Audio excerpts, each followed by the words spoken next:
सात सहेलियां नागिन देवरा बड़ा सतावेला जीना तेरी गली में दुल्हन चाहिए पाकिस्तान से जैसी बड़ी हिट फिल्मों के निर्माता निर्देशक। सर अब तो वो म्यूजिक डायरेक्टर भी है। पता है, अरे चूतिया।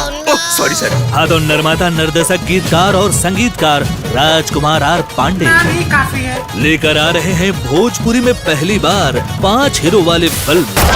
Roll camera rolling action. बने दे एक दिन हीरो हमारा जिंदगी तोर चमकहिबोगे। बंदे का कही रह गलो 100 दिन का रह तू हो कि हु अश्लील गा के आगे बढ़ गई तो तू हो गई बा। बने दे एक दिन हीरो हमारा या दिन हीरो बने तल्ला ना तारा का भाव दे।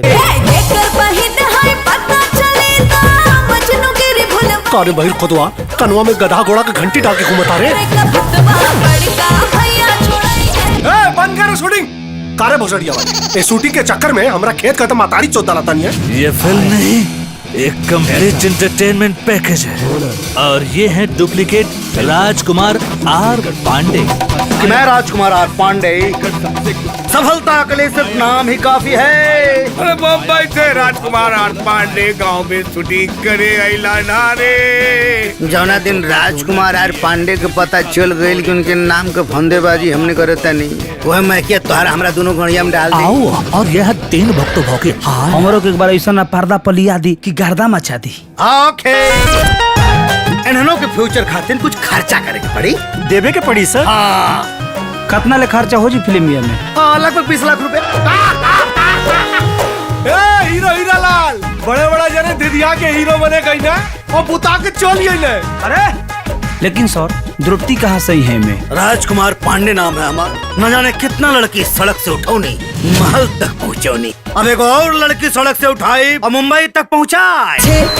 मेरी हाइट आधी रात में हो गई फाइट।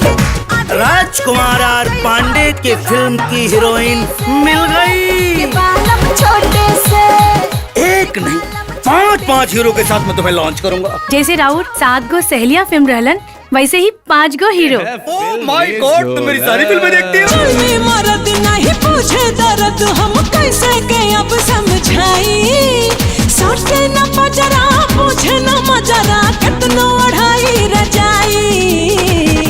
पिया वासनीक इस कदर तो प्यार कोई नहीं करता, मरने वाले के साथ कोई नहीं मरता। पिया वासनीक बात किया हो कब तक करार ना होला। हम हैं राजकुमार आर पांडे। हम ही बना दे तुम लोगों के निरहुआ खेसारी पवन और चिंटू। और हम तुम तो रानी चटर्जी बन जाओगी। सुन भतारिया कबार जब भारी जवानी के कारी। बाजार में जो होटल है उसमें रूम नंबर 177 में आ जाओ और तुम्हारा एग्रीमेंट करते हैं और तुमको साइनिंग अमाउंट भी दे देते हैं। दिलू हमरा के पागल दीवाना कहिया खियबू पीरतिया के दाना नवे हमरी जवनिया तू कब करबू। बोला कहिया तू हमरा से लव करबो। वो 5 लोग हमरा के नशा वाला दवाई पिला के हमारे इज्जत के साथ खिलवाड़ कर।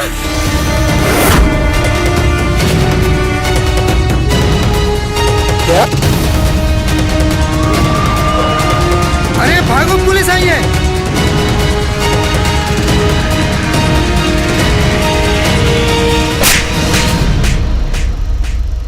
चाट चाट के लाल वही ठैया करेला, जवन सढ़वा करत रहे अब उसैया करेला। ए बेटा इतना अश्लील भी मत सुनाओ। इना चली गुरुदेव। ना एकदम ना। ये तो सिर्फ झांकी है, पूरी फिल्म बाकी है।